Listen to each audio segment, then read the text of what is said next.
Chers internautes du Guépard.net, bonsoir. Nous sommes samedi 25 juillet 2015. Nous sommes à Laval, une province de la République française dans le département 53.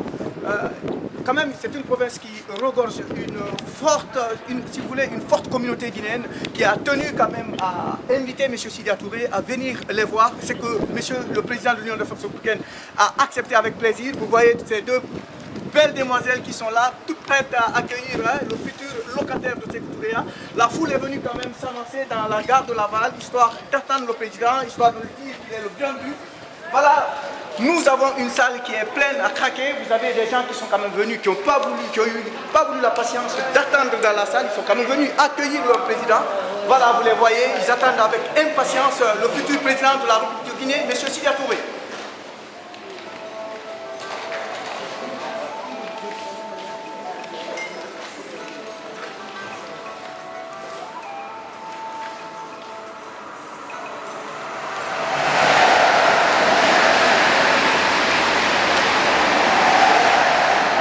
Voilà, je signale que M. Sidya Touré est attendu avec le TGV 8629. Voilà, nous sommes là, nous sommes impatients, on attend de l'accueillir.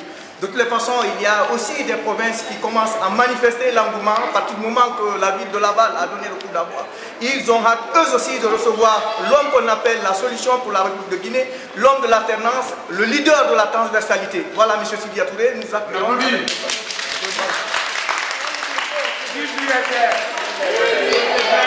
Vive le président Sidya Touré. Vive le président Sidya Touré. Nous vaincrons. Nous vaincrons. Merci. Gare, man. Gare. Dis-moi quoi. Il est où? Il arrive là.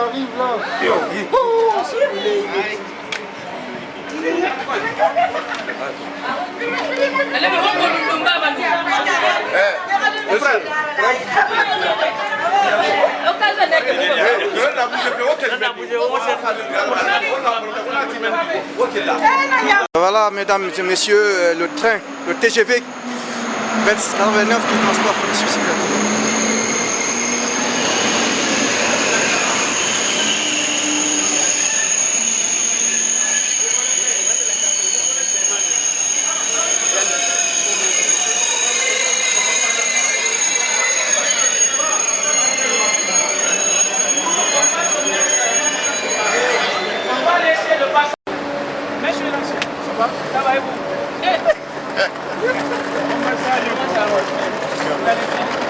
Voilà la délégation qui accompagne M. Sidya Touré. Voilà. Ici nous avons l'honorable M. Baïdi Haribo.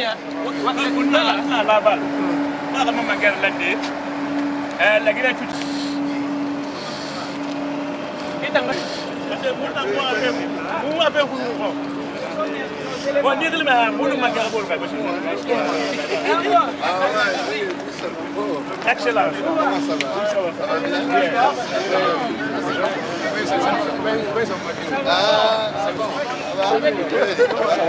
Monsieur le Président. Va préparer les gens là-bas.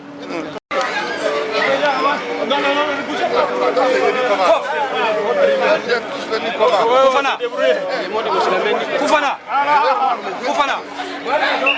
Non,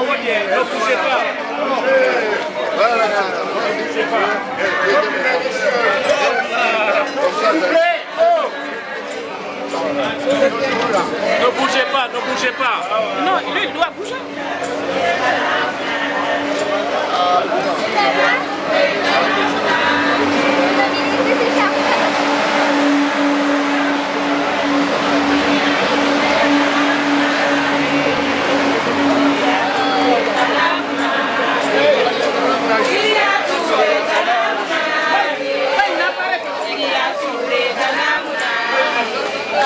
Sidya Touré,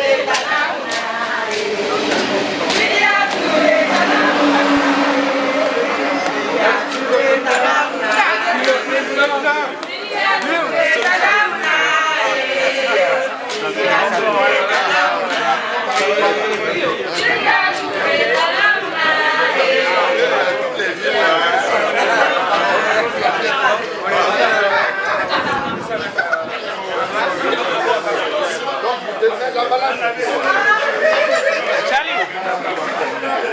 On y va. Hein? Mais ça fait évident, il y a beaucoup de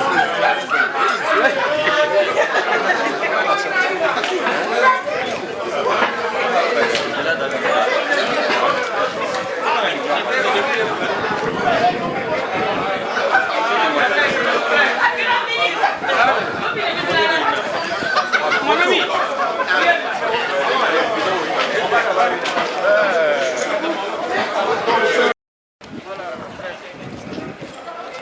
Voilà, président, là,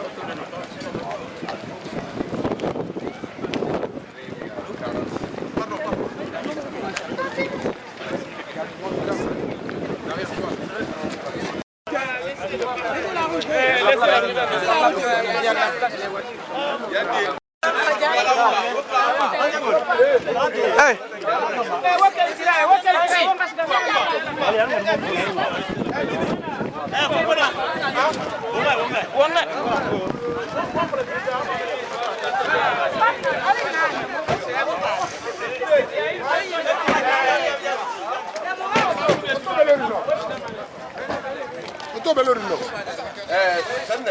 C'est bon? Circulaire qu'on met dans la bloquée. Voilà. Circulaire qu'on met dans la bloquée.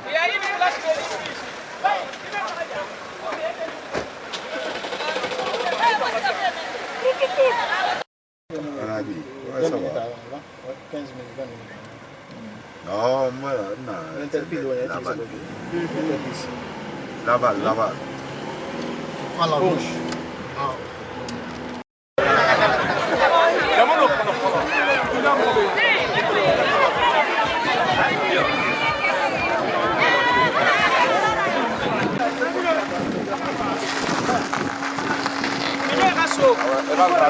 Il faut rentrer maintenant.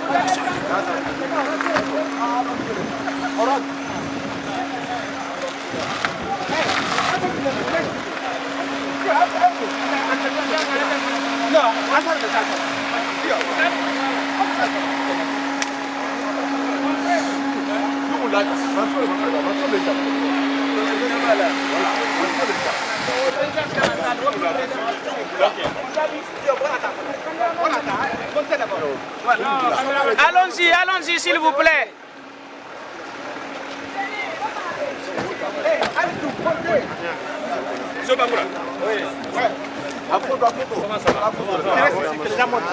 Les gens n'ont pas monté. Montez.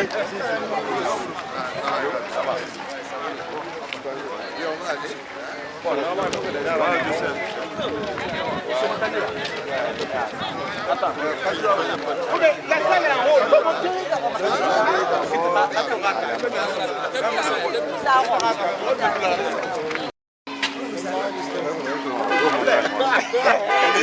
Elle snapé, oui.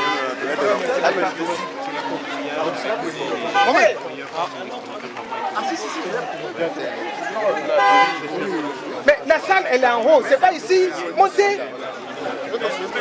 Attendez. Allez, Sana, il faut monter. Non, c'est bon. Je veux monter, la salle est en haut. Allez, on y va, on monte.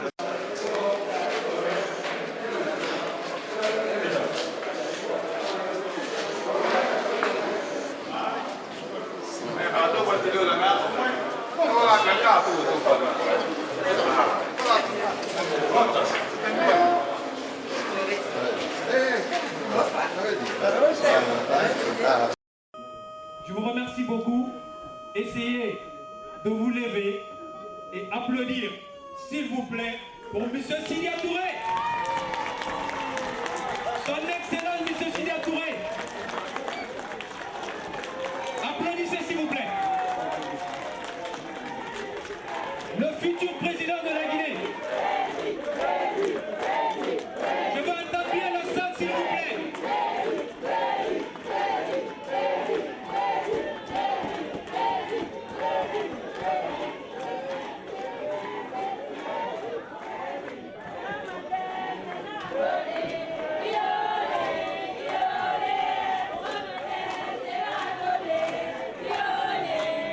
Le futur président de la République de Guinée, s'il vous plaît, levez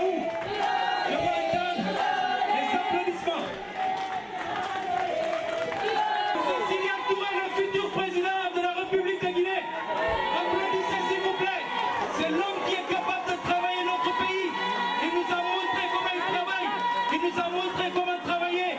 Il nous a montré les preuves. S'il vous plaît, on l'accompagne.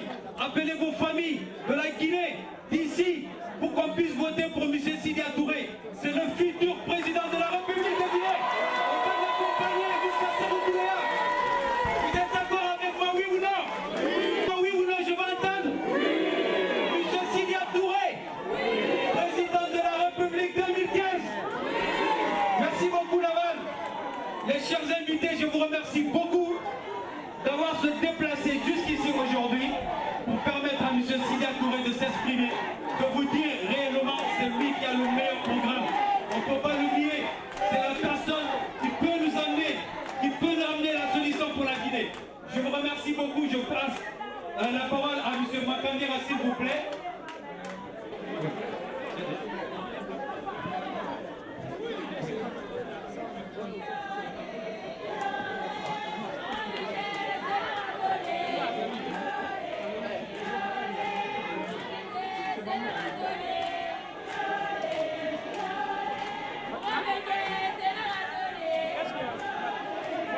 Je ne vois pas la télécommande. Elle a touché la télécommande. Télécommande.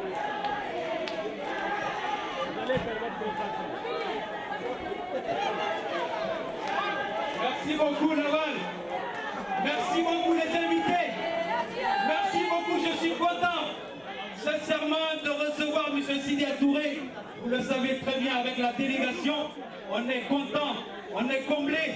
Et pour ça, il faut qu'on l'accompagne. La Guinée a besoin de lui aujourd'hui. Et la Guinée a besoin de ses enfants. Et ses enfants, c'est qui? C'est nous, M. Sidya Touré, qui nous a montré que c'est lui qui sait travailler. C'est lui qui a le meilleur programme. C'est lui qui nous a montré comment développer un pays. Aujourd'hui, on a des personnes à la tête de l'État, c'est les apprentis. Et le maître aujourd'hui, c'est M. Sidya Touré.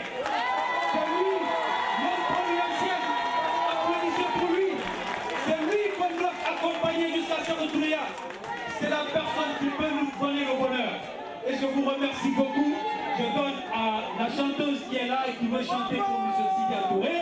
Et vraiment, on est comblés. Je vous remercie, mes chers compatriotes. Je vous remercie, les invités de loin, de Laval, partout. Merci beaucoup.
Merci beaucoup.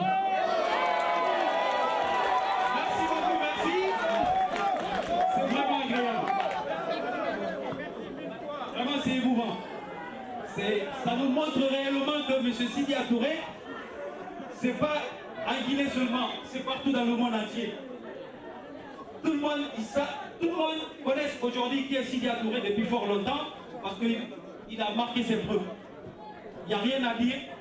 Et donc, soutenons M. Sida Touré, soutenons l'UFR, appelez vos familles en Guinée, ici, à Laval, partout en France, dans le monde entier, pour les expliquer réellement que c'est Sidia qui a le meilleur programme de la Guinée. C'est l'homme providentiel de la Guinée. Je vous remercie, je vous passe M. Makandera, l'infatigable. Attendez, Monsieur Yami. Chers compatriotes, militants et sympathisants de l'UFR là-bas, absolument vous n'avez plus rien à faire. Il y a de cela quelques mois, nous étions venus ici, l'accueil était chaleureux, exceptionnel. Cela nous a poussé à nous adresser à nos instances suprêmes de notre pays. Le président Sidia Touré avait même envoyé une lettre à la section de Laval. Vous venez encore de le prouver, je n'ai pas de discours à tenir. Vous servez de leçon pour tous les Guinéens, y compris les militants et sympathisants de l'UFR des villes environnantes. Je laisse la parole à M. Diaby, qui va tenir son discours. Diaby Moustapha, à vous.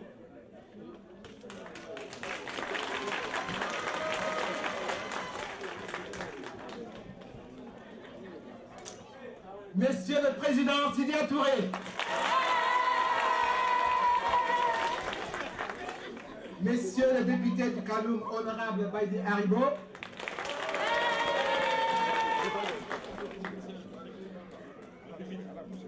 Mesdames et Messieurs les membres de la délégation, chers compatriotes de Laval, du Grand Ouest et de toute la France, nous sommes très heureux de vous avoir parmi nous aujourd'hui pour célébrer l'UFR, Union des Forces Républicaines. Nous voudrions tout d'abord remercier nos frères et amis de Paris pour avoir rendu possible une rencontre qui, il y a 3 mois, paraissait improbable, du fait de l'actualité, mais surtout du calendrier chargé du président. Nous tenons à vous dire combien nous apprécions cette occasion de pouvoir vous rencontrer, vous, Messieurs Sidia Touré, et votre délégation, pour écouter, comprendre et échanger. En tout cas, c'est une fierté pour nous, tous ici présents, de vous accueillir avec toutes les personnes qui vous accompagnent. Bienvenue à Mayenne!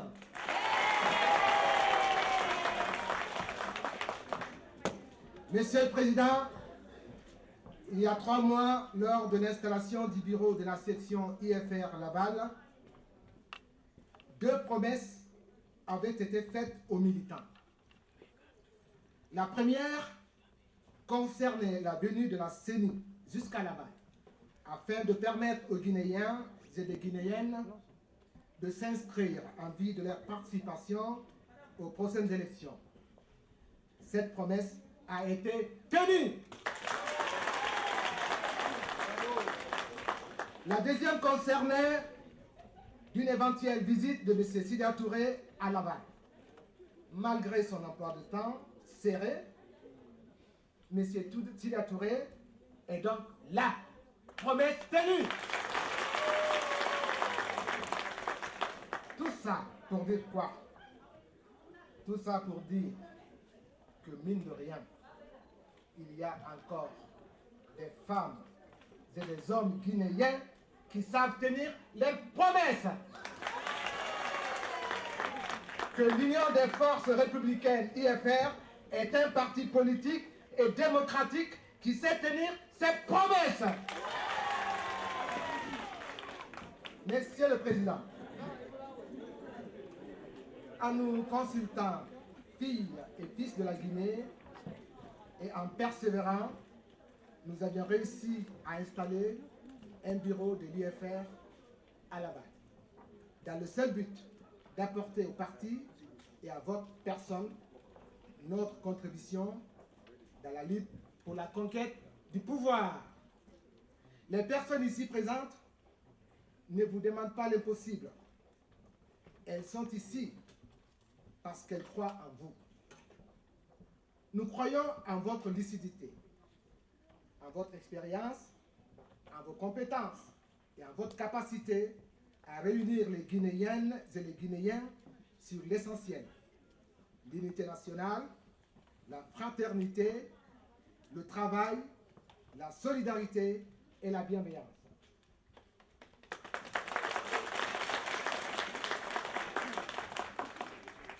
Nous soutenons votre combat parce que nous vous avions vu à l'œuvre.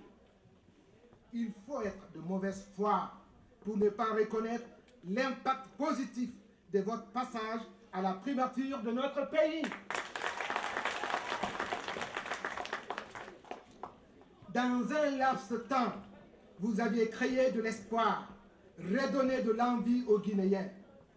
Après vous, plus rien ou peu de choses. Nous nous sommes engagés derrière vous parce que nous savons que vous êtes digne de confiance. Vous êtes stable, juste et clairvoyant. Monsieur le Président, nous ne vous apprenons rien, vous le saviez déjà. Notre pays traverse des moments difficiles à multiples visages. Crise de leadership, crise sanitaire, crise sociale, crise morale, crise économique et politique. Pendant ce temps, certains pensent que tout va bien. Ils sont toujours contents. Et ce sont les mêmes qui croient que tout va bien. Ils sont les seuls à être contents. Le peuple, lui, souffre. Il souffre davantage, plus qu'il n'avait jamais souffert. Il a tout perdu. Même son éternel Sanokuyagal, son Barignan, son Signoria, son Borignan, on a tout perdu.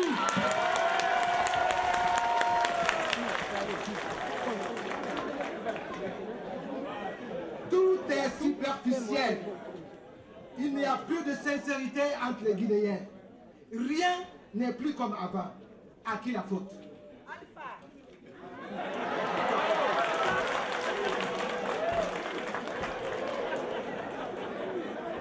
Mes chers compatriotes, pensez-vous pour votre vie que tout va mieux aujourd'hui comme avant? Non. Pensez-vous que vos relations avec vos concitoyens sont autant fraternelles aujourd'hui qu'elles étaient avant? Non. Pensez-vous qu'il fait bon à vivre en Guinée aujourd'hui que d'antan? Non. Avec vous, je réponds non. Alors qu'on nous parle de changement. De qui se moque-t-on? C'est dont on a besoin la Guinée aujourd'hui. Ce n'est ni le courant, ni l'eau. Ni le courant, ni l'eau.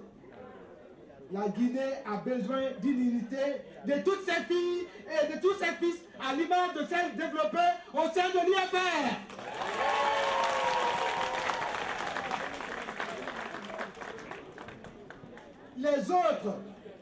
Les autres ont déchiré notre tissu social. Nous devons le recoudre fil à fil. Les autres détruisent nos liens fraternels légendaires. Nous devons les recréer contrée par contrée, village par village. Les autres sèment la terreur. Nous ferons régner la quiétude. Les autres ont vendu notre pays à vil prix. Nous le rachèterons quel que soit le prix. Voilà la différence entre eux et nous.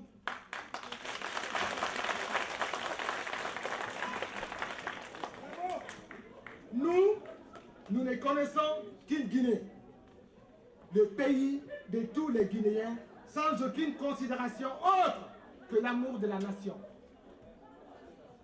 Une Guinée où le peuple ne peut pas être content pendant que son voisin Soussou souffre. Le Kissi ne peut que se réjouir du bonheur de son voisin Gergé. Le Malinké doit partager la peine de son voisin Baga. Que dire encore des autres composants de la nation?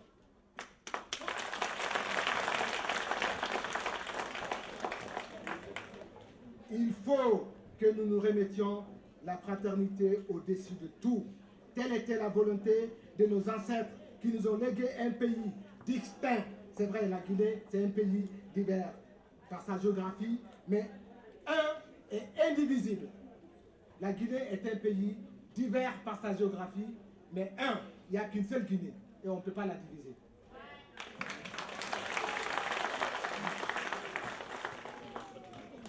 Monsieur le Président, nous plaçons en vous beaucoup d'espoir.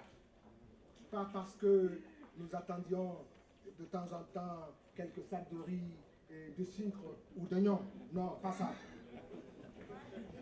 Mais pour que vous nous accompagniez vers la réalisation de nos rêves, parce que nous rêvons. Celui de voir un jour une Guinée prospère, unie, respectant les droits élémentaires de tous ses fils et filles.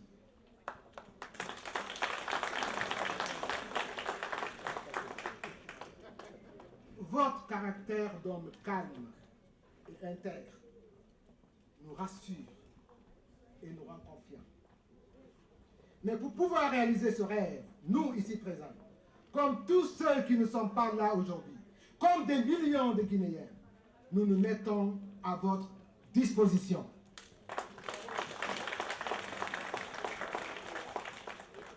Nous n'allons pas fanfaronner. Nous n'allons corrompre personne. Nous utiliserons notre force de conviction pour convaincre nos pères, nos mamans, nos frères et sœurs. Ils doivent savoir que ce qui est bon pour la Guinée est bon pour nous. Et ce qui est bon pour nous est bon pour eux. Monsieur le Président Sidya Touré, vous êtes bon pour la Guinée. Bon pour nous, donc bon pour nos parents. Vous, Président, vous allez mettre fin à l'ethnicisation de la vie de la nation. Vous, Président, vous bannirez le népotisme. Vous, Président, vous suspendirez la démagogie pécuniaire. Vous, Président, vous refuserez l'idolâtrie politique. Vous, Président, vous nous redonnez la fierté d'être Guinéen.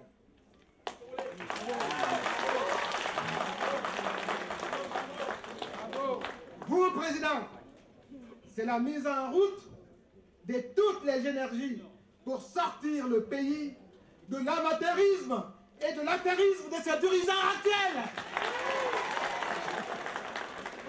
Monsieur le Président, vous êtes la solution pour la Guinée.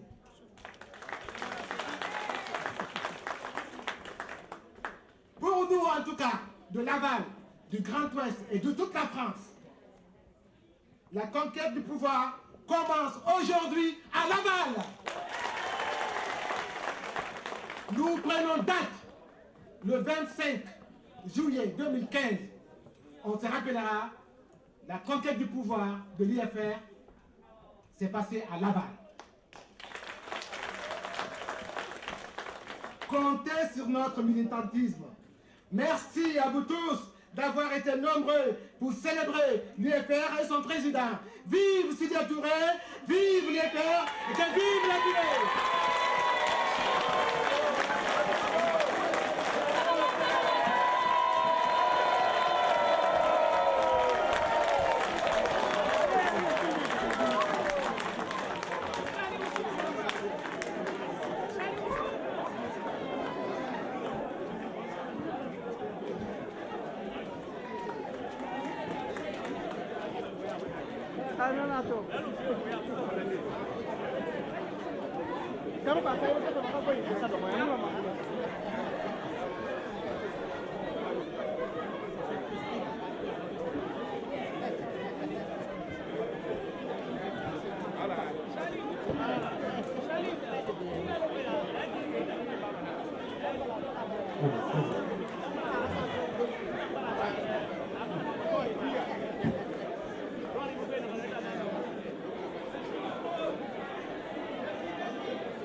Allez-y,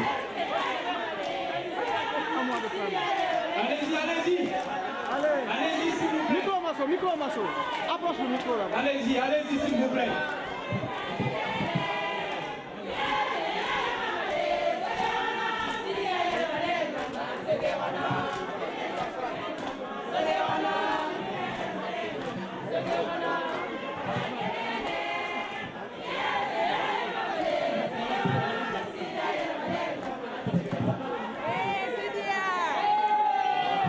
S'il vous plaît, chers compatriotes, merci beaucoup pour votre accueil. Étant pris par le temps et que nous voulons que le président Sidya Touré nous adresse ses remarques, peut-être son programme, même si tout le monde le sait, nous sommes pris par le temps malheureusement. Vous allez nous excuser pour que les choses aillent un peu plus vite. Alors, vous allez me permettre de vous présenter la forte délégation qui est venue aujourd'hui de Paris. Je vous assure, la Valois et la Valois, que ça fait plus de 11 ans qu'une telle délégation ne s'est pas déplacée pour aller à l'intérieur du pays. Soyez-en fiers.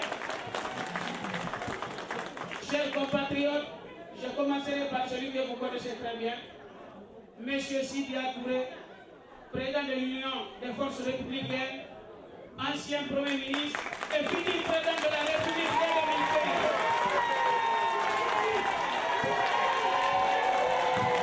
À ses côtés, vous avez M. Mamadou Biossi Savané, membre du bureau exécutif national, chargé des relations extérieures. Vous avez M. Mohamed Tal, porte-parole de l'UFR et chef de cabinet du président Sidya Touré. Vous avez à ses côtés M. Baïdi Aribo, notre député de Kaloum et le directeur exécutif, secrétaire exécutif de l'UFR national. Maka Baldé qui est venu nous accompagner, il est de NFD. Vous avez Bouba Diaby, l'UFR. Vous avez Mohamed Lamine Khalifa Diaby, membre du bureau fédéral de l'UFR et de section de Rouen. Je passe de l'autre côté, je ne vous ai pas oublié. Vous avez M. Blaise Chérif, ancien fonctionnaire des Nations Unies, ancien ambassadeur de Guinée aux États-Unis, le conseiller de M. Sidya Touré. Vous avez M. Boubacar Baldé, membre du bureau exécutif national, coordonnateur de l'UFR Europe. À ses côtés, M. Lancé Konaté, TSA, tout sauf Alpha Condé.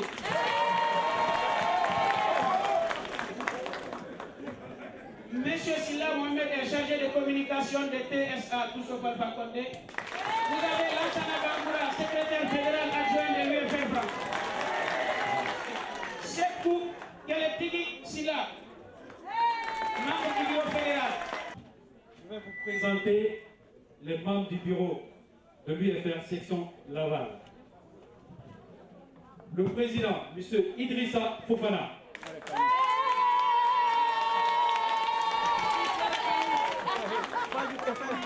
Merci.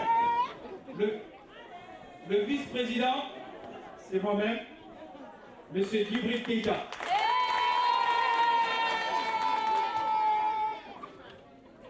Le secrétaire général, c'est monsieur qui vient de nous passer tout à l'heure, monsieur Diaby Moustapha.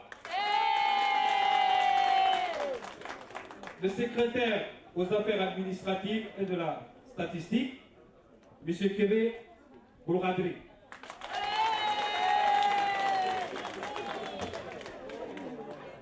Deuxième secrétaire administratif de la statistique, monsieur Fofana Lamine. Deuxième secrétaire chargé de la trésorerie, monsieur Keita, madame Keita Mariam. Secrétaire aux relations extérieures et de la mobilisation des ressources, madame Bangoura Bountourani Santé. Secrétaire aux relations extérieures de la mobilisation des ressources humaines aussi, Monsieur Gabi.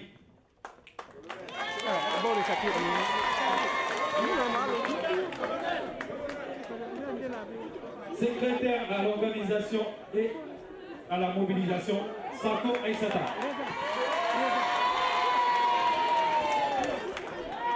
Deuxième secrétaire à l'organisation et la mobilisation, Gabi Aga.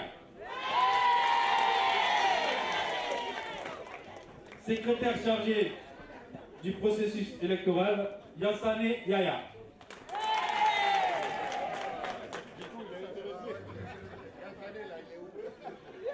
Actuellement, il est en Guinée.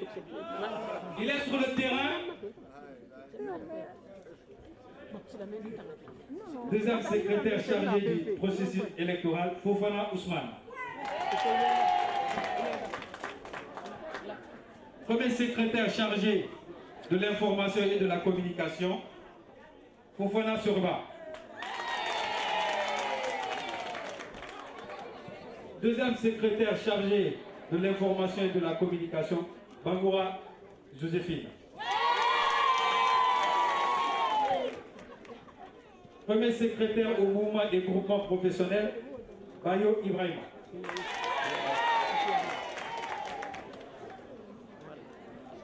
Deuxième secrétaire au mouvement des groupements professionnels, Souma Martin. Premier secrétaire aux affaires sociales et à la mobilisation, Diaby Abdul Rahman. Deuxième secrétaire aux affaires sociales et à la mobilisation, Sila Aga Maono.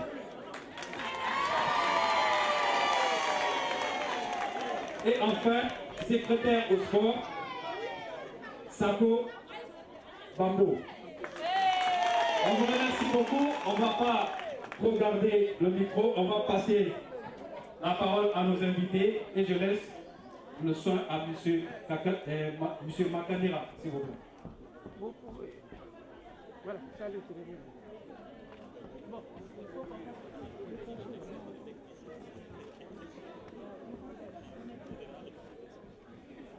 chers compatriotes, nous allons laisser la place au président Sidi Touré qui va s'adresser à nous et puis ensuite, si le temps le permet, il y aura quelques questions et réponses.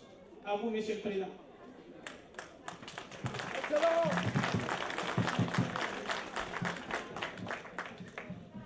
Vive les fers! Là, on dirait que c'est pas encore bon. Hein? Vive les fers! Déjà mieux. Merci beaucoup. Merci beaucoup. Merci.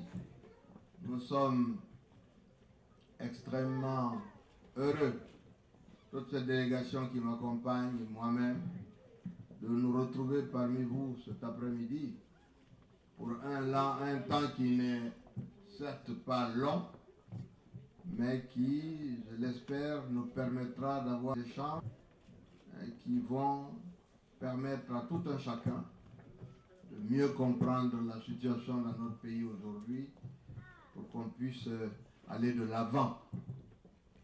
Mais avant d'aller plus loin, je voudrais remercier encore une fois tous ceux qui se sont déplacés, que ce soit dans cette zone de la Bretagne que je connais bien, parce que le lycée où j'ai passé mon baccalauréat en 1968 est à Vitré, à côté d'ici. On m'a dit que c'était à 39 ou 29 km.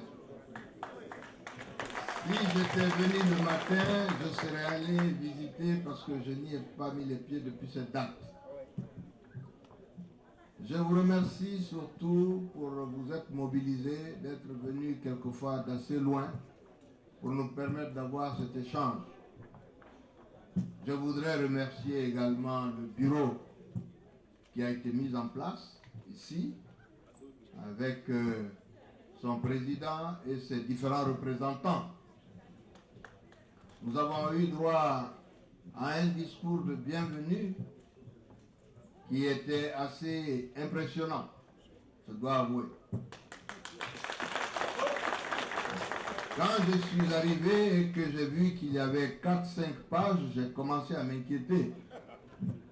mais de la manière dont cela a été présenté et surtout de par son contenu, mon chef de cabinet m'a dit qu'il faudrait que Diaby se joigne à lui pour dorénavant préparer les discours du président.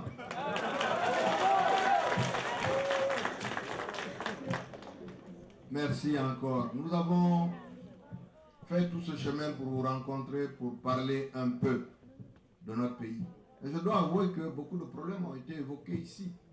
Ils sont la réalité d'aujourd'hui en Guinée. Ils sont la réalité depuis bientôt 5 ans. Nous sommes en train de passer ces 5 années dans les conditions qui ne sont plus à décrire. Notre pays connaît une crise sanitaire sans précédent, mais également une crise économique sans précédent.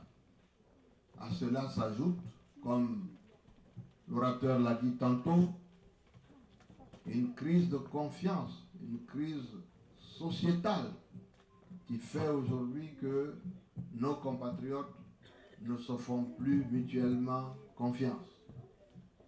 Cette montée de l'ethnicisme, du communautarisme a fini par dégrader la totalité des rapports que les Guinéens entretenaient entre eux de manière totalement normale avant que toutes ces questions se posent.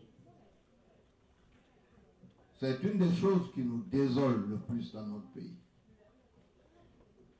Non seulement le pays ne progresse pas, il recule, mais en plus de cela, nous n'arrivons même pas à calculer, à faire en sorte qu'on puisse aller et regarder dans le même sens. Parce que tout ceci a été mis en place de telle façon que nous passions le temps à nous déchirer plutôt qu'à nous unir pour travailler ensemble pour un avenir meilleur. Et notre pays a besoin d'un avenir meilleur. Parce qu'il ne faut pas que vous écoutiez ces discours qu'on vous sert. Nous sommes aujourd'hui l'un des derniers pays de l'Afrique. L'un des derniers. L'un des derniers. La politique n'a aucun intérêt si cela ne peut pas vous procurer du travail, du bien-être, de la santé, une bonne école, un logement, une bonne retraite. Si la politique ne peut pas vous donner cela, cette politique n'a pas d'utilité. Et la politique qui est menée chez nous aujourd'hui ne nous permet pas d'accéder à ces choses auxquelles un homme doit aspirer au cours de sa vie sur terre. Ça, c'est le plus important. Nous en sommes éloignés parce que nous sommes aujourd'hui l'un des rares pays en Afrique de l'Est à être en récession. Ça veut dire quoi? Ça veut dire qu'au lieu de créer de la richesse chaque année, que les économistes évaluent par le taux de croissance, nous reculons et on a tellement reculé que nous sommes à moins quelque chose aujourd'hui. Les pays autour font 9%, le Sénégal 6 à 7%, même le Mali en guerre avait un taux de croissance de 6%. La Guinée, on avait 2% en 2013 avant Ebola, ensuite 1% en 2014. Cette année, on pense qu'on finira l'année à moins 1. C'est la réalité, hein, mais c'est une réalité triste. C'est une réalité triste. C'est une mesure. C'est une mesure du degré de pauvreté dans lequel nous sommes en train de nous enfoncer. C'est également la preuve que ce régime ne nous apporte rien.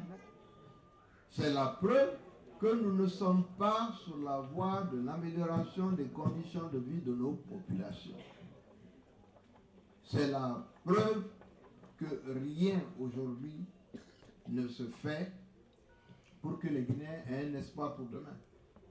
C'est la raison pour laquelle, après tout ce que je vous ai dit, à savoir le fait que le tissu social est déchiré, le fait que les Guinéens ne peuvent pas accéder aujourd'hui à un quelconque bien-être, c'est la raison pour laquelle nous souhaitons, nous voulons que puissions avoir l'alternance en cette année 2015.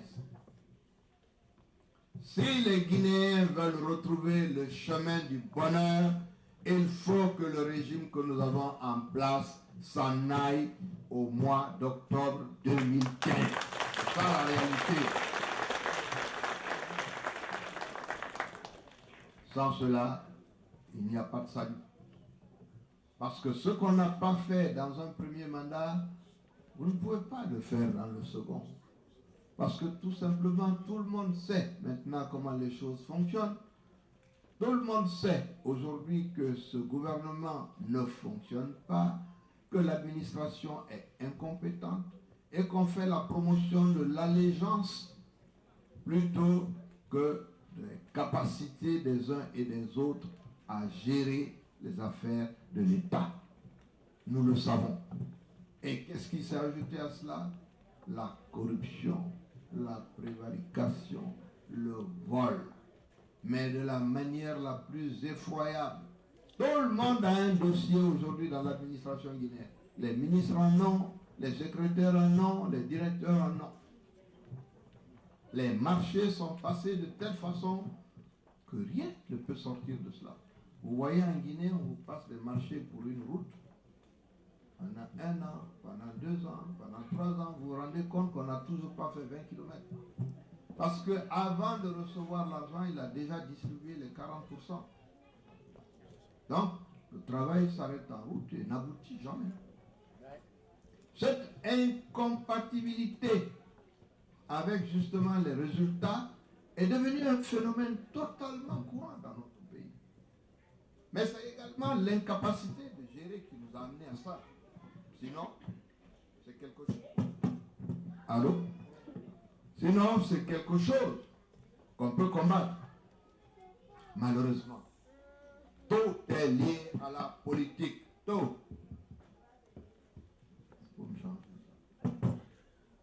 Tout est lié à la politique et comme tout est lié à la politique, vous ne pouvez interpeller personne. Puisque tout le monde a un lien politique avec tel ou tel responsable. C'est l'un des désastres aujourd'hui que nous constatons dans notre pays. Cela fait en sorte que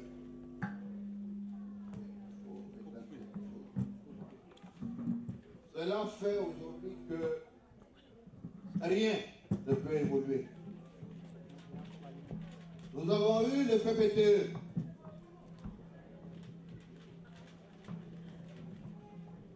Regardez la campagne. Ah bon, là c'est Laval qui a un problème avec son micro. Il faut le débrancher. C'est fait, merci beaucoup. Nous avons eu le PPTE. Et on a entendu partout, non, la Guinée attend qu'on ait le PPTE, quand on va avoir le PPTE, c'est fini. Qu'est-ce qu'on a vu après le PPTE? Rien du tout. Après on nous a dit, non, on va à Dubaï. On va amener 5 milliards de dollars et puis vous allez voir ce que vous allez voir. On n'a rien vu après ça. Après on nous a dit quoi? Il y a toujours une promesse en tout cas qui n'est pas tenue. Le 20e fait. Le fait, c'est une ligne de crédit qu'on vous donne. Si vous avez une administration comme celle qu'on a en Guinée, il vous manque cette possibilité d'avoir accès à de tels crédits parce que vous n'êtes pas en mesure de présenter des projets suffisamment consistants. Et comme je l'ai dit tantôt, vous n'acceptez pas des appels d'offres ouverts qui peuvent permettre à des sociétés indiquées de faire un tel travail. Donc, on fait l'idée là, il y a une partie qui est consommée. En 5 ans, ce fait-là s'achever, peut-être qu'on aura eu accès au fait original peut-être à 20 ou 30%. C'est comme ça que les pays ne sont même pas en mesure d'utiliser les ressources qui sont disponibles pour leurs propres besoins. Le PPTE, c'est la même chose. On nous a dit PPTE, PPTE, PPTE. PPTE, après ça, on a dit, ah si, ça ne va pas, c'est Ebola.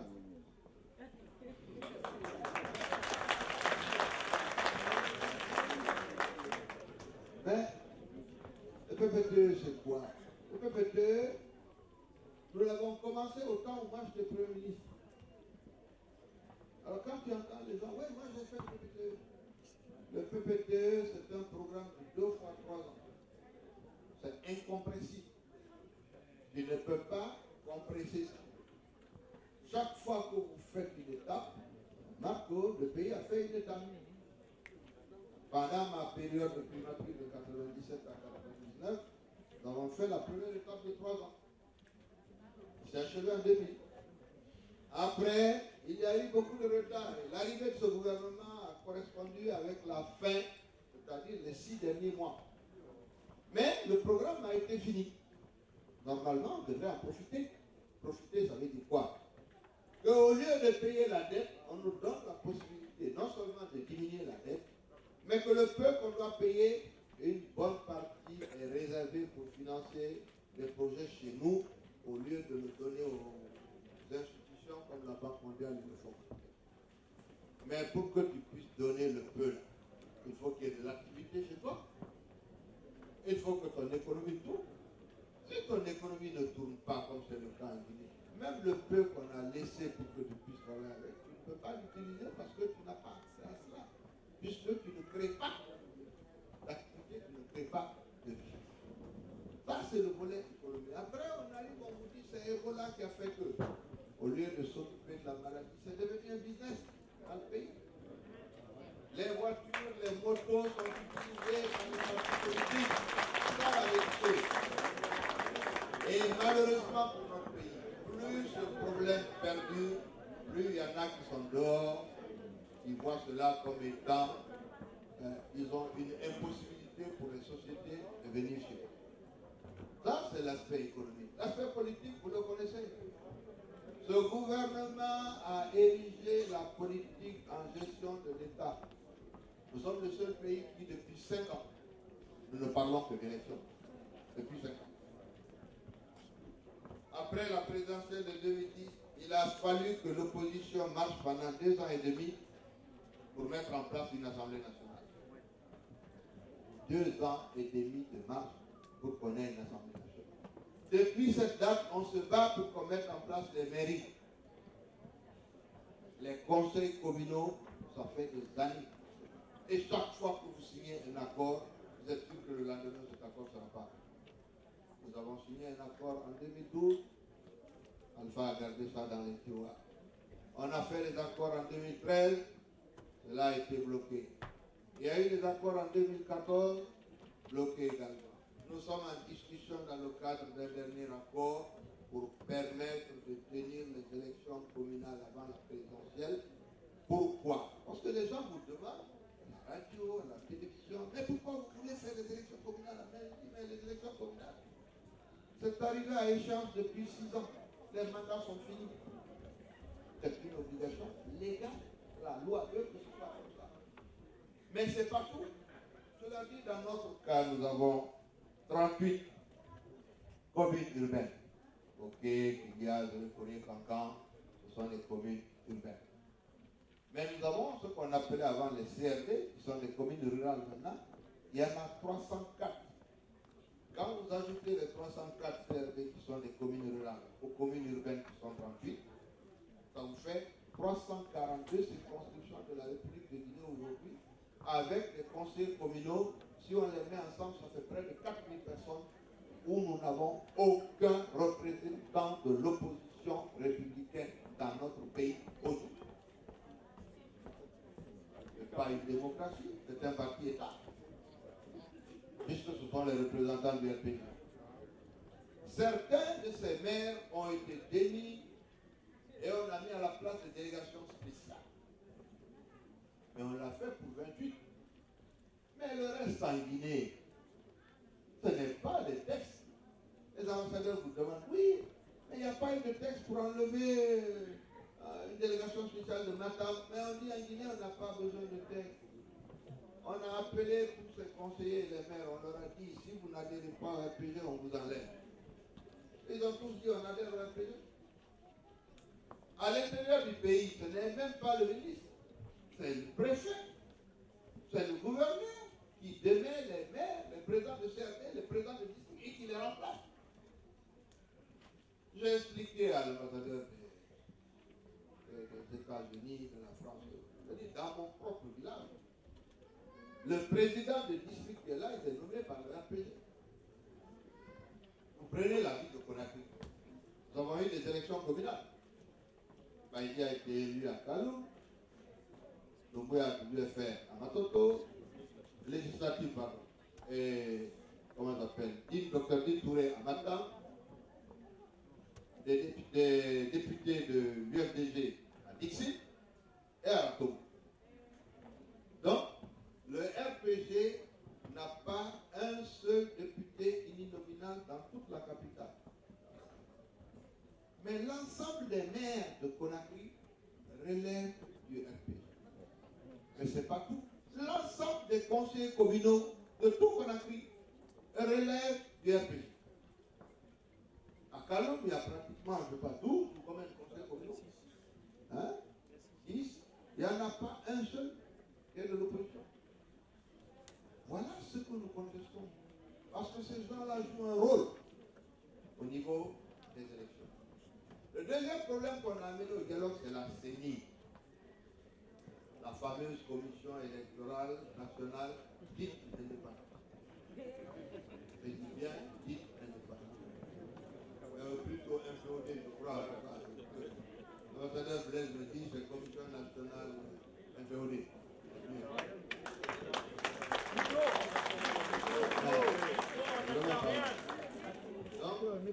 Cette commission, normalement, devrait comporter au moins 10 représentants de l'opposition.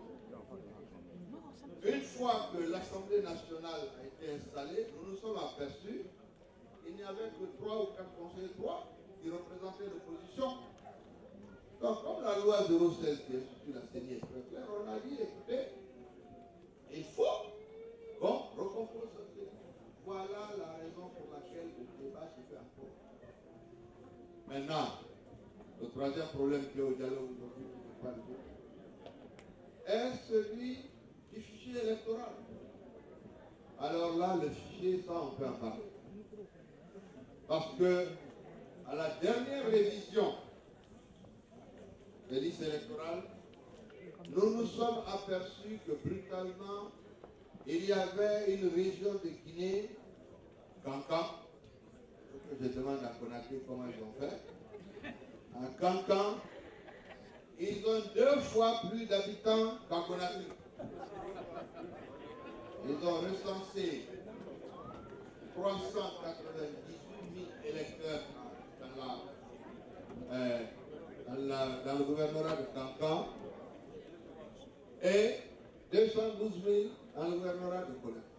Quand on sait que quand on dit habitat, quand on dit électeur, on dit habitat, moi je ne sais pas où les gens de Cancan qu'on nous a signalé, où est-ce qu'ils habitent. Parce que, non, c'est une vraie question. Parce que je ne crois pas qu'il y a des choses comme Kaloum, Matoto, Matam, Cancan. J'y suis allé, ce sont mes beaux-parents, parce que je parle bien là-bas, donc j'y suis allé plusieurs fois, je ne sais pas vu. Donc il y a un problème qui se pose.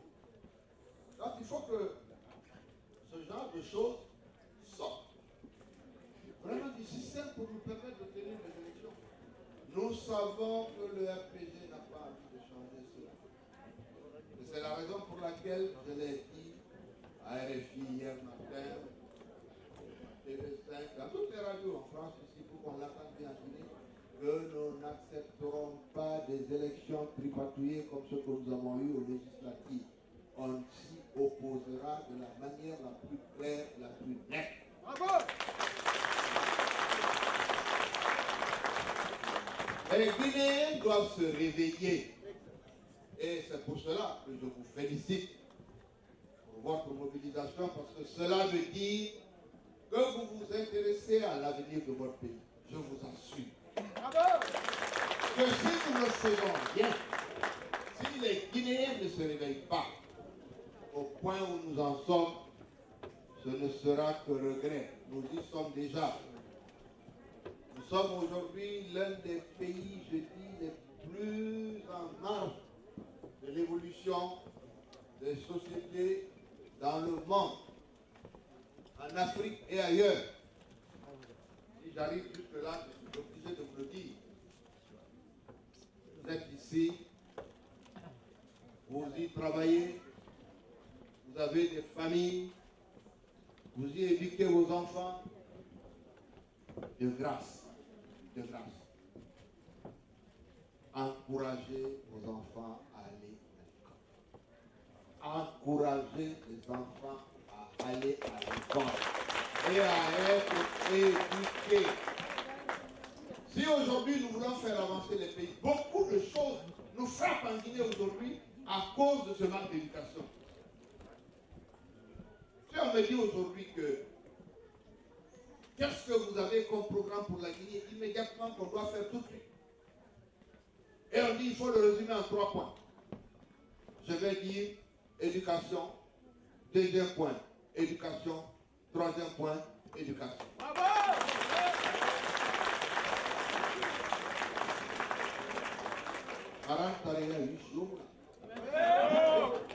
C'est la vérité.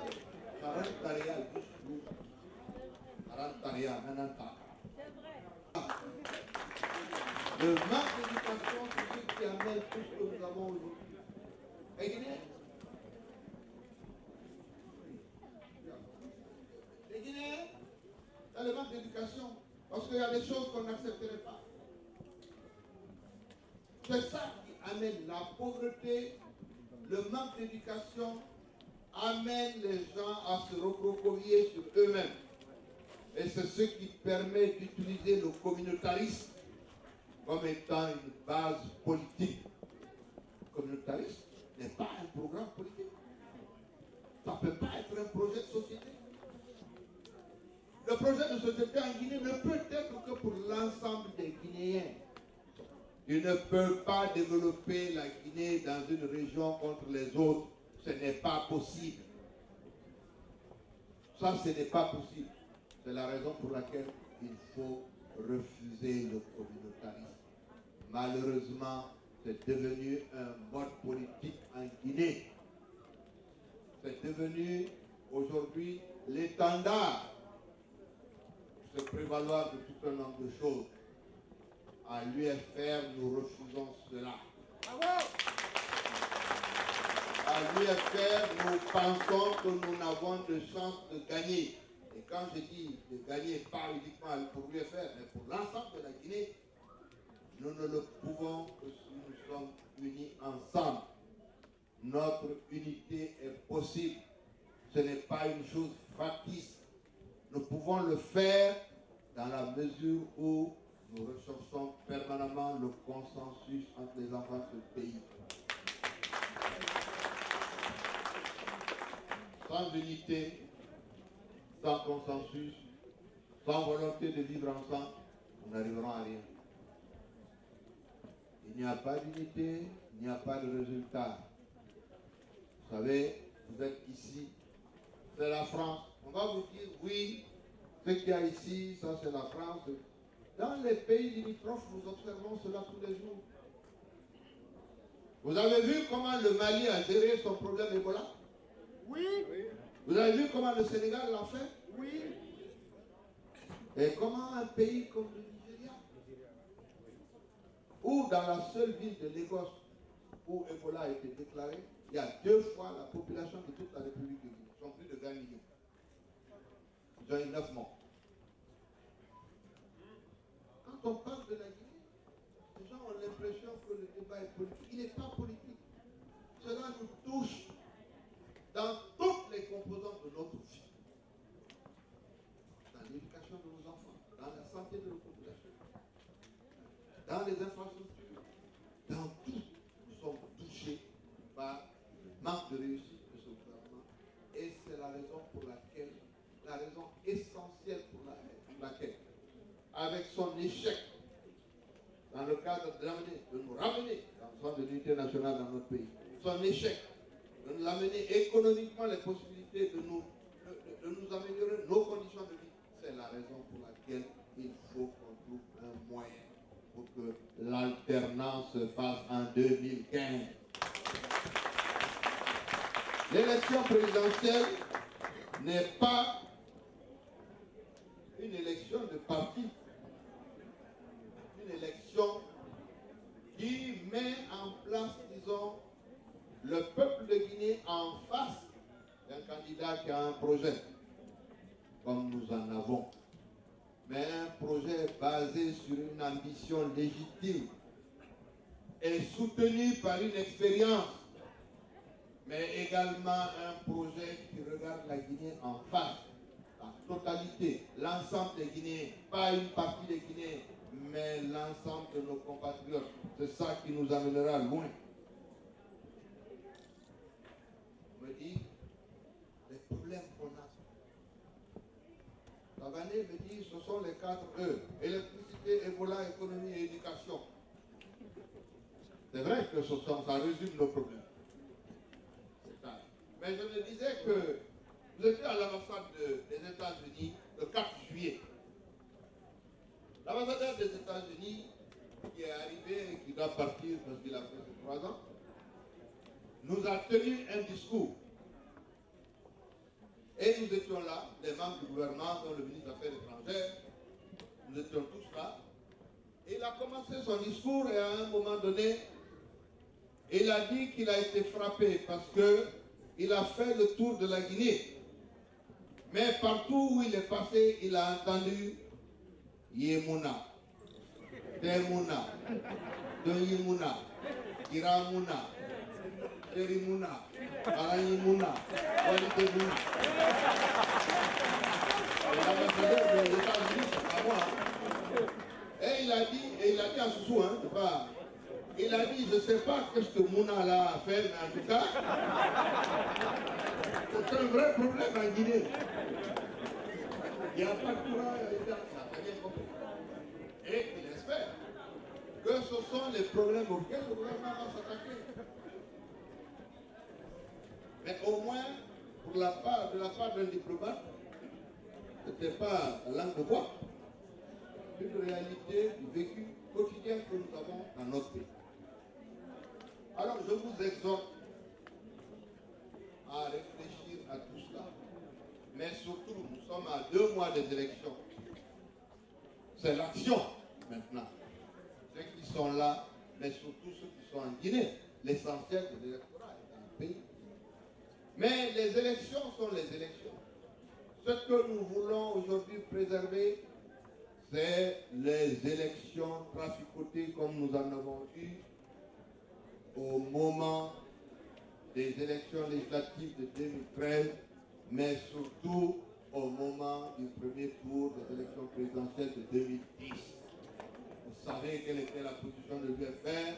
Ceux qui ont changé cela et qui se promènent à travers le monde aujourd'hui pour donner des leçons à tout le monde et qui seront poursuivis par la justice, n'auront en ce moment qu'à s'en prendre à eux-mêmes. Nous devons nous battre pour que les élections soient les plus transparentes. Mais nous devons nous battre pour que les gens aillent voter.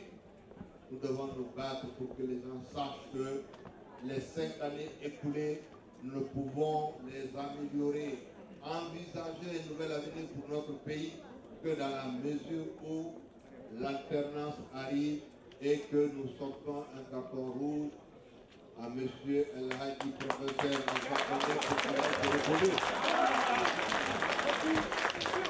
on a beaucoup de El Hadi ici. Je crois qu'on va vous l'envoyer pour que vous puissiez faire les prières ensemble.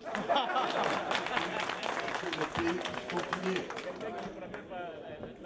Je voudrais vous saluer, donner la possibilité, peut-être, ce n'est pas une conférence de presse, mais au moins que les préoccupations de quelques personnes pour répondre à cette question avant que nous puissions nous séparer et que ce ne soit pas seulement un discours comme cela. J'ai évoqué les problèmes dont j'ai l'habitude de parler ces derniers temps, mais je pense que certains d'entre vous ont envie d'écouter ou d'entendre des réponses précises à des questions qui peuvent se poser. Je voudrais, monsieur le modérateur, donner cette possibilité à quelques personnes pour que, disons, cette rencontre soit fructueuse et qu'en sortant de là, vous puissiez également partir en se disant nous avons eu les réponses aux problèmes que nous nous posons. Je vous remercie. Merci beaucoup, Monsieur le Président. Je vais passer la parole au modérateur. Mais je souhaitais souligner, Monsieur le Président, je ne sais pas si vous avez constaté quelque chose, les femmes de Laval sont exceptionnelles. Elles sont présentes partout. Je pense que les femmes parisiennes prendront exemple sur vous. Ça, c'est vraiment, c'est extraordinaire. Bon, monsieur le Président, si un jour vous entendez que j'ai démissionné, que je suis venu à Laval, vous saurez pourquoi. Merci, monsieur Macader. Merci beaucoup, les chers invités, merci. Et je vous dis, tout sauf Alpha en 2015. Tout sauf Alpha en 2015, s'il vous plaît, chantez. Tout sauf Alpha. Tout sauf Alpha. Vive Sidya Touré, vive le futur président guinéen en 2015.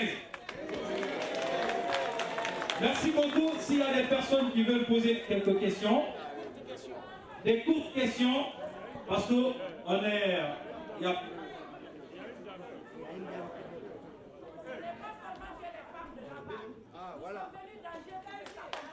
Et merci beaucoup. Angers, merci. Le Mans, Rennes, partout en France. Merci beaucoup, je vous remercie. Alors, madame, je m'excuse tout de suite. Je ne savais pas que les femmes d'Angers étaient aussi sympas. Vous ne tarderez pas à me voir là-bas. On est en route pour Angers. D'accord. Merci beaucoup, madame. Je vais m'approcher. Merci. Je vous laisse maintenant.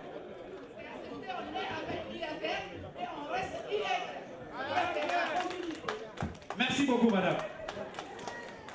S'il y a des personnes qui veulent poser des questions, s'il vous plaît, mais des questions courtes parce qu'on n'a pas assez de temps, s'il vous plaît.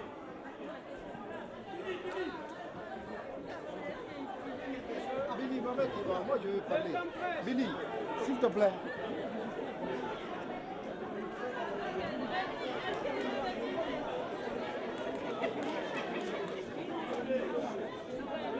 Merci, Monsieur le Président. Je ne serai pas long. Je ne serai pas long, mais depuis le début de cette rencontre, je ne cesse d'entendre tout sauf Alpha Condé, tout sauf Alpha Condé. Depuis un certain temps chez nous en Guinée, on n'arrête pas de dire que pour cette future élection présidentielle, l'opposition a tendance à s'unifier, à faire une candidature unique. Quel est le titre de cette question, Monsieur le Président? Je vous remercie.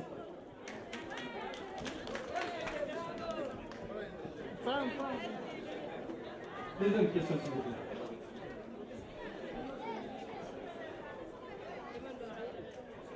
Bonjour, je suis Gabi Keraba et ma question est la suivante. Vu la situation actuelle du pays, que compte faire l'opposition si le camp présidentiel restait sur ce point? Le refus de dialoguer.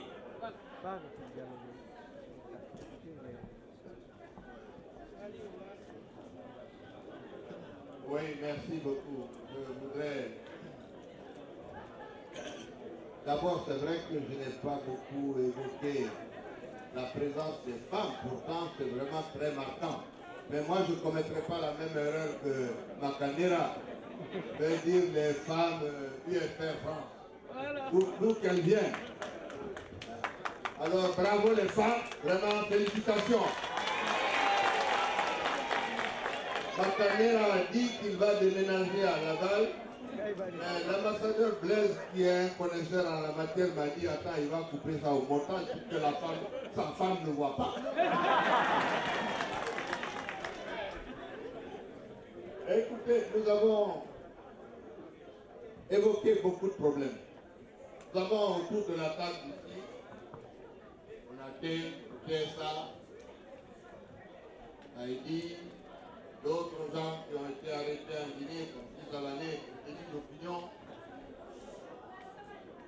Nous avons évoqué les problèmes que notre pays Bon, les femmes, c'était bien tant qu'on ne parle pas. Nous avons évoqué les problèmes, je n'ose pas dire que traversent notre pays parce qu'on ne les traverse pas, on est en plein dedans. J'ai évoqué, je ne voulais pas faire de cette réunion une conférence économique. Mais l'économie, c'est le social, c'est la vie de nos compatriotes. Et je ne crois pas, je n'étais pas en Guinée au temps de la Révolution, mais je ne crois pas qu'on ait eu une période aussi difficile, aussi désespérée que ce que nous avons en ce moment. Je ne crois pas qu'on ait eu une division aussi dramatique de notre société que maintenant. Ensuite, nous avons assisté à une exacerbation des tensions communautaires d'une réalité de la Guinée d'aujourd'hui. Et nous avons une préoccupation parce que nous savons que l'ensemble de ces maux c'est le résultat, disons, de ce que nous a fait le RPG depuis qu'il est au pouvoir. Et nous nous sommes dit, quel est, disons, le bonheur le plus grand que nous pouvons apporter à nos compatriotes aujourd'hui? Tout le monde se dit, c'est le départ d'Alpha en 2015. Et la question s'est posée, comment est-ce que nous allons faire pour que Alpha ne soit pas là en 2015?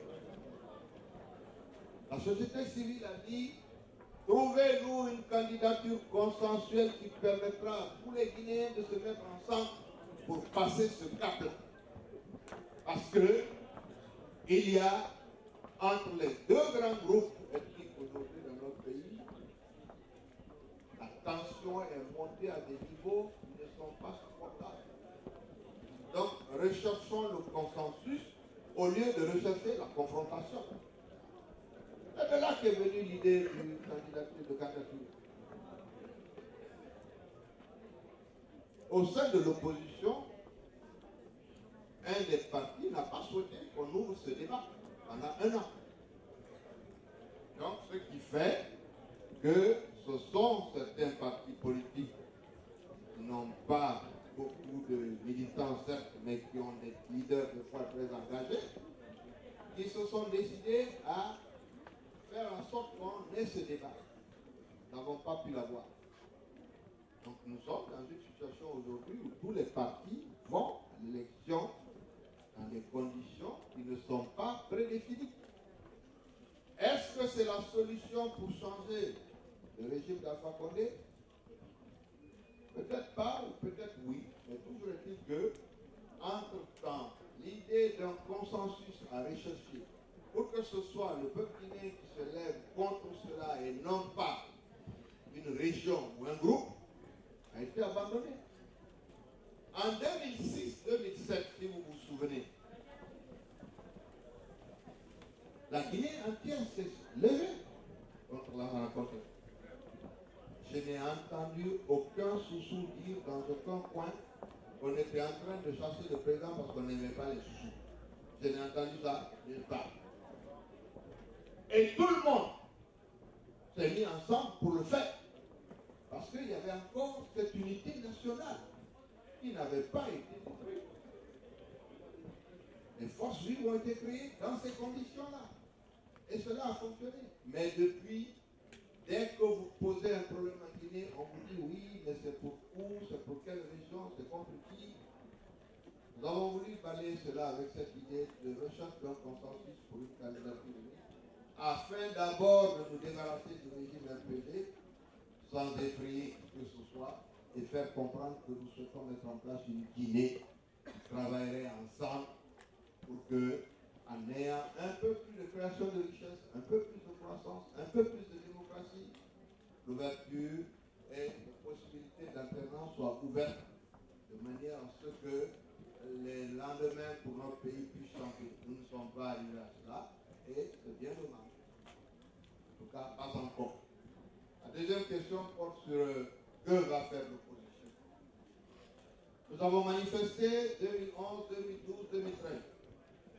Et dernièrement, vous vous souvenez, nous avons repris les manifestations avant ce dialogue. Je crois que nous sommes arrivés à un point où ce sont les Guinéens qui doivent régler cette question. Parce qu'en Guinée, quand on dit opposition, vous avez des gens qui vous disent, oui, mais les opposants, ils font quoi? Je dis, mais les opposants, c'est qui? C'est pas moi, Sidia. Les opposants, c'est tous qui ne sont pas contents. Est-ce que toi, tu es content de la situation actuelle? Il me dit, non, mais je dis, donc, les opposants, c'est de ça qu'il s'agit. C'est pas une affaire d'opposant. Mais c'est pas, moi, je ne suis pas l'opposant. Toi, tu es opposant parce que ton enfant n'a pas de travail. Toi, tu es opposant parce que Ebola a tué des gens dans ton village. Tu es opposant parce que tu n'es pas soigné à l'hôpital. Tu es opposant parce que tu ne peux même pas te transporter à Conakry. Ou que tu n'as pas de courant, ou que tu n'as pas d'eau. Et là, quand tu parles, on dit, ah, il y a tel état, ça fait 5 ans. On a fait ça en 6 mois quand on était à la primature, pas en 5 ans. Mais en 6 mois, c'était pour tout le monde, pas pour certains quartiers. Le problème reste posé.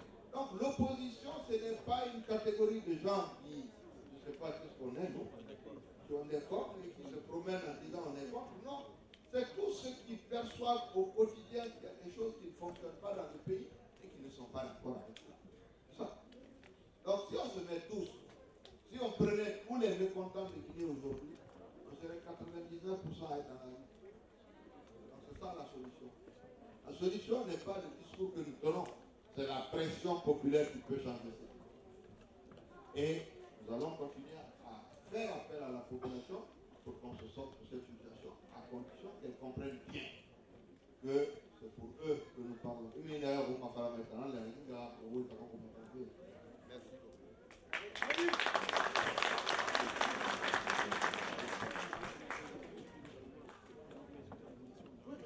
Je viens de dire, je dis que nous allons faire appel à la population. D'autres questions?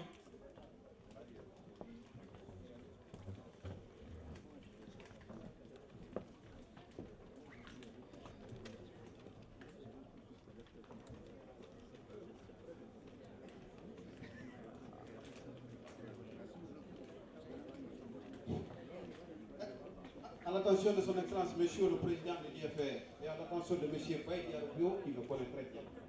Je suis Monsieur Mouktar Girassi, pour ceux qui ne me connaissent pas. Je suis présenté par le professeur Alpha Condé comme candidat à Gawal pour être député à l'Innominal, où j'ai mené une grande bataille dans le pays. Aujourd'hui, je suis présent parmi les bonnes populations de Guinée à Laval. Donc, je vous souhaite la bienvenue avant tout. Monsieur Sidia Touré, pour tout Guinéen qui a fait les banques ou qui a quand même une certaine expérience, c'est en vous une personnalité capable de redresser l'économie de la Guinée. C'est en vous une personnalité capable d'aider les Guinéens à sortir dans l'ornière. Mais vous ne pouvez pas le faire aujourd'hui, comme le dit le slogan Tout sauf Alpha. Je voudrais, s'il vous plaît, pas une question, vous exhorter à travailler avec Alpha Condé pour le bonheur de la Guinée, parce que ne serait-ce que le courant électrique, c'est une avancée. La seconde question, la première question que j'ai s'adresse à M. Baye Diaribo. M. Baye Diaribo, vous savez, on a fait beaucoup de choses à Conakry. Aujourd'hui, vous voyez l'état de léthargie de Conakry. Et vous êtes le député uninominal de la ville de Conakry, de la plus grande commune où abrite le président de la Guinée, M. Baye Diaribo, en voyant l'image de Conakry. Depuis que vous êtes arrivé comme député à Conakry, qu'est-ce que vous avez fait pour rendre Conakry plus propre, s'il vous plaît? Ça, c'est une question qui s'adresse à vous.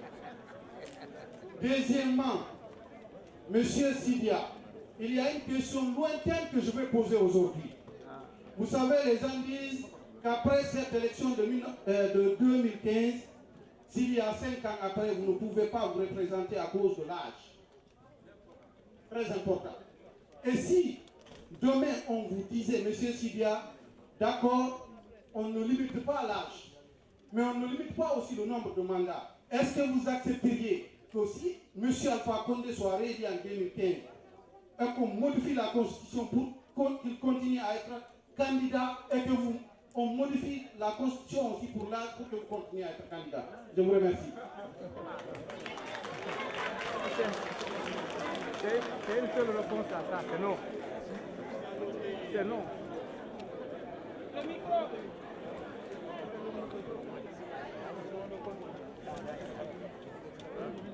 Je suis Touré, bonjour. Donc, je suis et concernant pour les personnes pour les personnes qui ont étudié en France ou dans le monde, sur des pays hyper développés et qui ont acquis de l'expérience, des diplômes, qu'est-ce que vous proposez à ces gens-là pour rentrer en Guinée? Quelles solutions vous donnez à cela?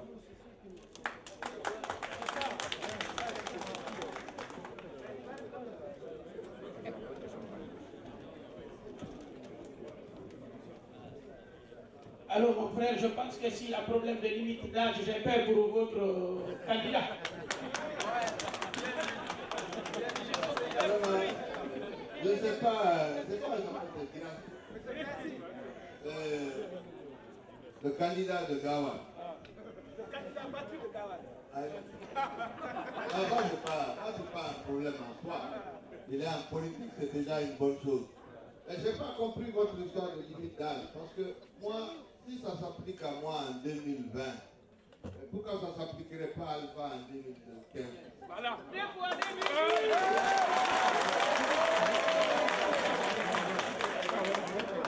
Alpha va avoir pas loin de 78 ans.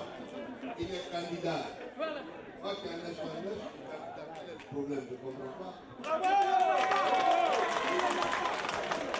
Si tu lui accordes ce mandat, il aura 83, 84 ans. Je comprends. Donc ça n'a pas. Il n'y a pas de limitation dans la constitution guinéenne actuelle. Ça n'existe pas. Donc ce n'est pas un problème qui devrait être posé. On a levé ça à cause de Alpha en 2009. Donc c'était ça. Ça n'existe pas, donc c'est pas. Maintenant, vous me dites que je ne suis pas au gouvernement, moi je suis dans l'opposition. Donc je ne vois pas, vous ne pouvez pas être opposant en même temps travailler avec Alpha, ça c'est pas possible. Bravo! C'est pas question de cela. Ce que je veux, c'est le fauteuil d'Alpha. Voilà. Parce qu'en arrivant là, je peux faire mieux. Maintenant, avec ça, si vous faites en sorte qu'on puisse arriver à ce niveau, le problème des Guinéens de l'extérieur est résolu parce que moi, j'aurai une économie florissante, en croissance, qui créera des milliers d'emplois tous les jours. C'est ça. Et vous ne pouvez malheureusement pas faire ça d'opposition. Il ne faut pas nous poser des questions comme cela.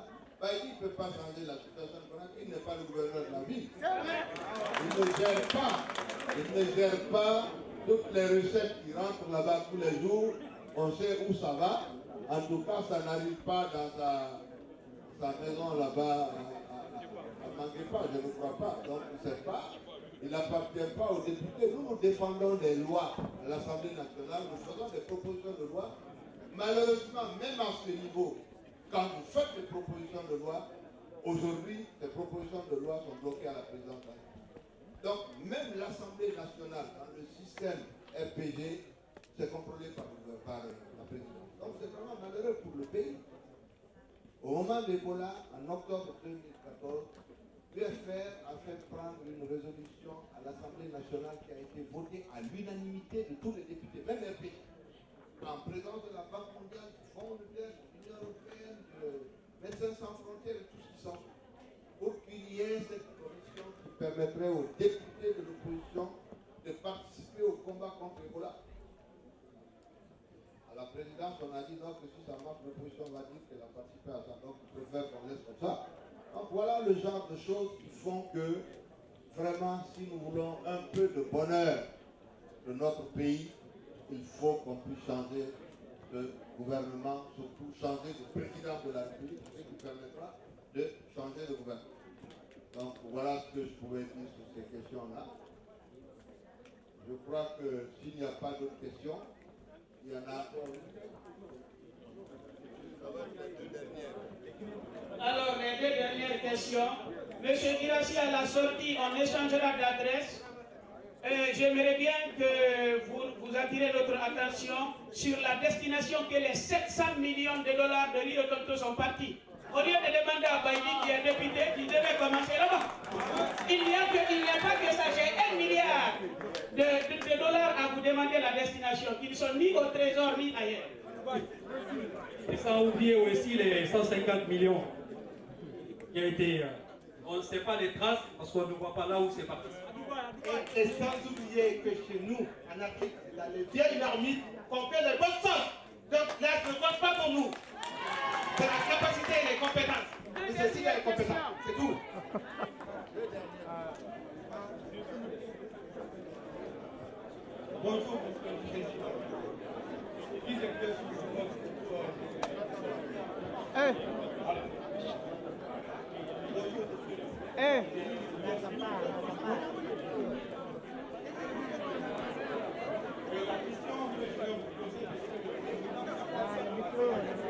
Un peu élève la voix. Alors, la question que je veux vous poser, moi, c'est concerne la CENI. Si j'ai bien compris dans votre discours, vous avez dit que la CENI est une, je ne sais pas, condition infériorique que vous venez d'évoquer tout à l'heure, que vous, normalement, en démocratie, vous deviez avoir 10 représentants de l'opposition dans la CENI, je crois. Ma question c'est celle-là.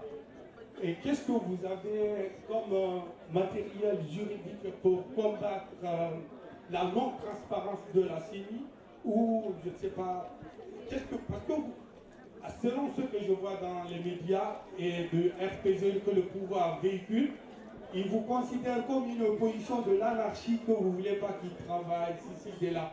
Donc qu'est-ce que vous avez comme matériel pour mettre la pression sur eux afin que la CENI soit très transparente et indépendante? Kaba, prends. Alors, la dernière. Alors, c'est Kaba Ousmane, banquier et économiste de formation. Je commencerai par dire d'abord merci à M. Sida Touré et toute sa délégation. Ensuite, je dirais merci à toute l'assistance. Après mes réflexions, j'ai fini par cultiver deux convictions aujourd'hui de nos jours.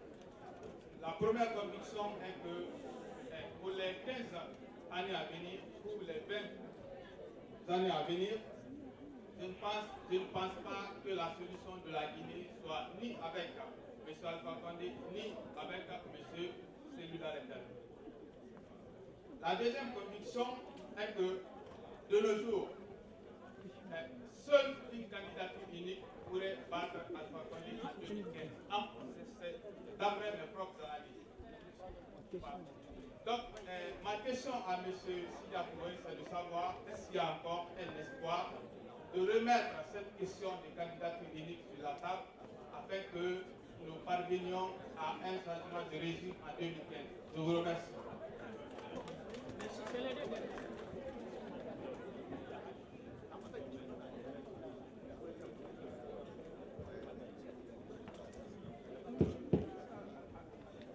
Écoutez, merci beaucoup. Il paraît que celui qui a posé la question sur ceux qui souhaitaient rentrer. J'ai répondu à la question parce que dans l'opposition, aujourd'hui vous êtes en France, vous suivez le journal Parler, chaque jour qu'on sort les statistiques des emplois créés ou de la progression du chômage, on ne demande pas à Sarkozy de donner des solutions.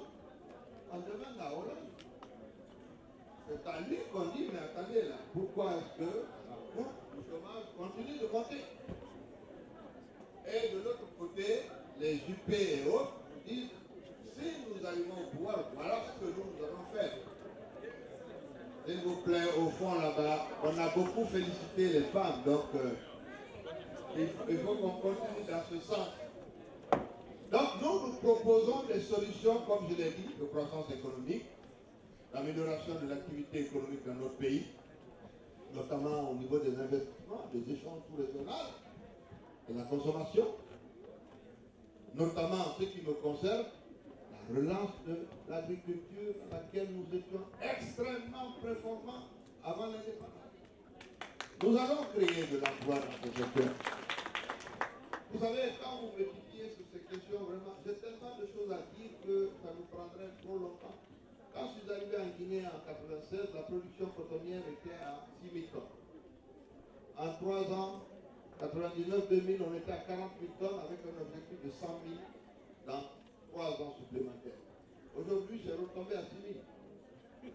Quand vous avez 40 000 tonnes de coton, vous avez près de 50-60 000 personnes qui travaillent sur le coton. Pourquoi? Vous faites les puces rurales, vous envoyez des engrais, il y a des gens pour faire ça, il y a des camions qui circulent, vous aménagez les pistes. Vous faites les graines de coton, vous les cueillez le coton, on extrait les graines, on en fait de l'huile, on fait le tissage, et quand la graine de coton n'est pas là, on peut mettre du maïs à la place. S'il vous plaît, au fond, mesdames. Donc, il y a énormément de choses. Vous prenez un pays comme le Mali, et 400 000 tonnes de coton au Mali, c'est 2 millions de personnes qui travaillent autour. Le cacao ivoirien fait travailler 5 millions de personnes. Ce n'est pas donc le problème des mines à gauche, à droite, là. C'est très bien, hein? Mais qu'est-ce que c'est? On vient d'ouvrir un truc à Bokeh pour faire transporter de la bauxite sur des barges. Et il y a 200 personnes qui bossent là-bas. Si vous avez mis ça dans un projet agricole, vous aurez pu y mettre 20 000 personnes, c'est totalement différent. Cela ne veut pas dire qu'il ne faut pas exporter la bauxite. Il faut trouver des solutions idoines. Ce qu'on a fait à Bokeh la fois dernière, on l'avait déjà fait à Forcalea Mining. En 1 an et demi, ça s'est arrêté. Parce que ce n'est pas rentable. Donc, il y a des possibilités. Mais il faut avoir un programme et le réaliser. Mais vous ne pouvez pas le réaliser si vous n'y arrivez pas. Il faut gagner d'abord pour cela. Et c'est la raison pour laquelle, pour donner une réponse à un certain nombre de choses, pour gagner, il faut que les élections se fassent dans les bonnes conditions. Et pour cela, inscrivez-vous. Ayez le courage d'aller voter le jour J. Et surtout, pas ici, mais surtout chez nous. Faites en sorte aux parents de voter. Et ce n'est pas parce que tu as mal à un doigt que tu ne vas pas aller voter et t'assurer que le vote sera le plus transparent possible. Quelqu'un a posé la question sur la CENI. Je vous ai dit tantôt, la loi 016 qui a institué la CENI veut que ce soit une structure paritaire. 10 de l'opposition, 10 de la mouvance, 3 de la société civile et 2 de l'administration. Aujourd'hui, l'opposition n'a que 3 personnes. Donc nous disons, elle n'est plus conforme à la loi qu'il a instituée. Nous nous battons par rapport à ça, dans le cadre du dialogue, mais nous l'avons fait également dans toutes les revendications que nous avons fait depuis. Vous savez, cela fait 5 ans que ce débat politique existe en Guinée. Dans les autres pays, le Mali, malgré la guerre, ils passent leur temps aujourd'hui à parler de développement. En Côte d'Ivoire, depuis que le gouvernement Ouattara a été mis en place, on parle de développement, on ne parle pas de débat sur les élections. Les élections, toutes ces élections devraient terminer à l'élection. C'est ce que la Constitution prévoit. Si elles ne sont pas faites, c'est que quelqu'un souhaite que cela demeure ainsi. Et cela ne se fait que pour notre malheur. Parce qu'à force de continuer à parler de ça, vous ne travaillez plus, vous ne faites que ça, vous ne discutez que de ça. Donc nous continuons à protester en ce qui concerne la CENI et nous espérons que nous allons arriver à une solution qui permettra à la Guinée d'avoir des élections apaisées. Parce que si les élections ne sont pas transparentes et qu'on pense, comme on l'a vu en 2013 et en 2010, que ça va être encore une série de malversations, de tricheries, de tripatouillages, cela peut entraîner vraiment le fait que la population ne l'acceptera pas. Et ça, je crois, c'est la raison pour laquelle nous continuons ce dialogue. Et ceux qui sont en face auront l'intelligence de comprendre que cela ne peut pas continuer. C'est la raison pour laquelle nous nous battons pour cela. Je souhaiterais vraiment que vous compreniez tous que la démocratie en Guinée est confisquée. Et que pour sortir de là, les Guinéens doivent se mobiliser. Les Guinéens doivent comprendre que c'est eux seuls qui peuvent arriver à changer les choses dans leur pays.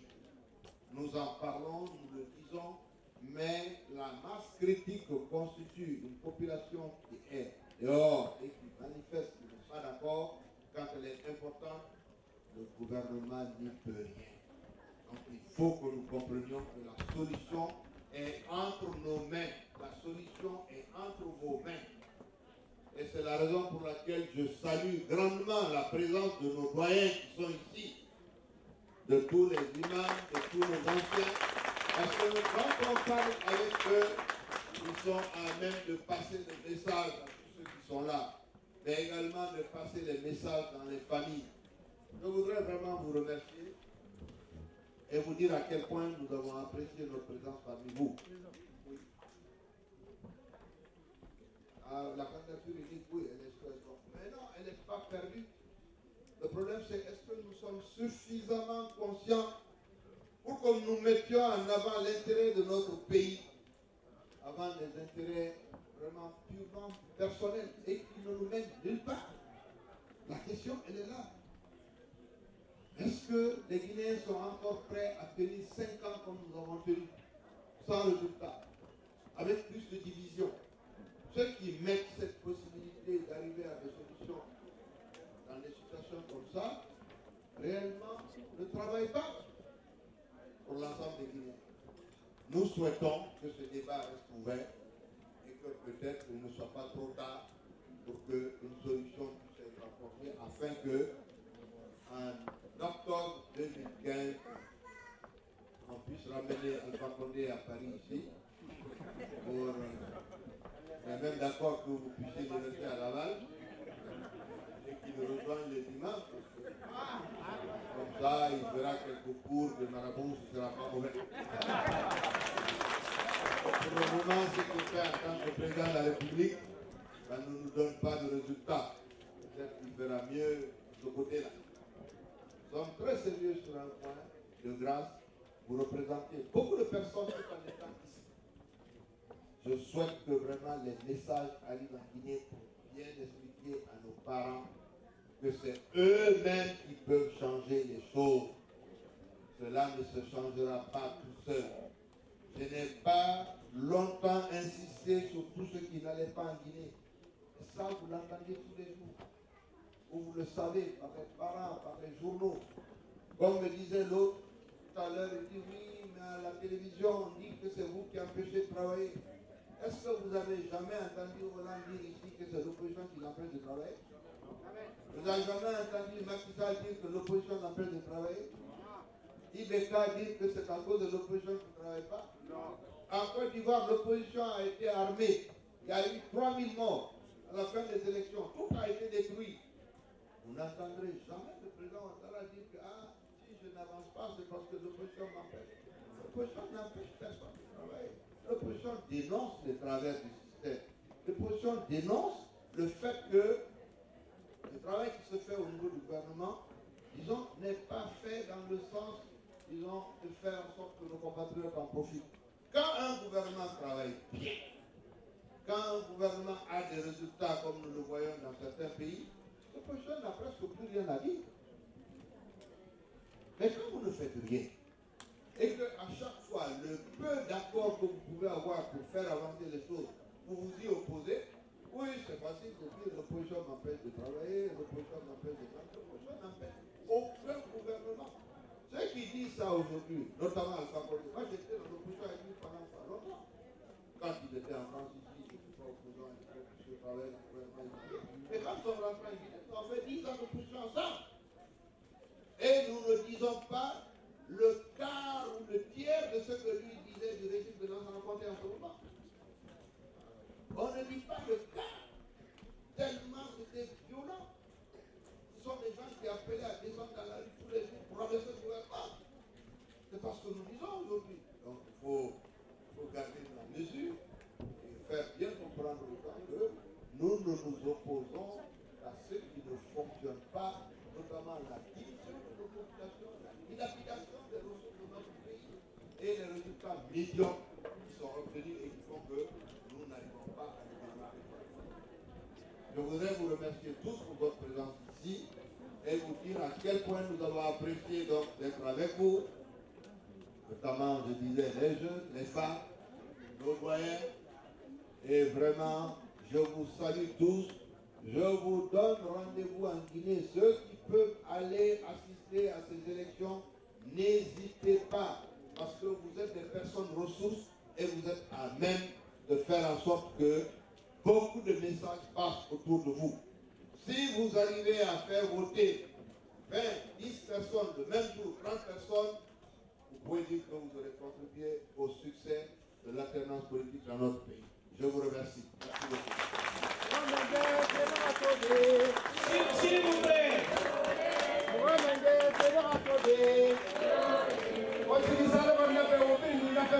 Mugamenge,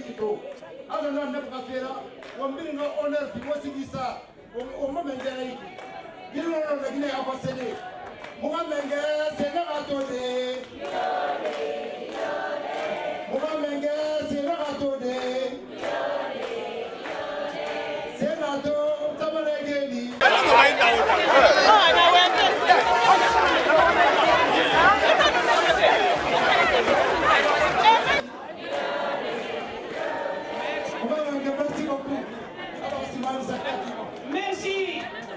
Avant de partir, j'ai un conseil à vous donner. Vous avez des compatriotes membres d'un certain nombre de partis qui ont jeté, je ne sais pas, une sorte d'OPA sur Laval et dans les villes environnantes qui viennent vous proposer de l'argent. Chers compatriotes, prenez les sous, vous pouvez laisser votre argent, vous votez là où vous voulez. Voilà, j'ai voulu vous dire ça. Si vous n'en avez pas besoin, vous me l'envoyez.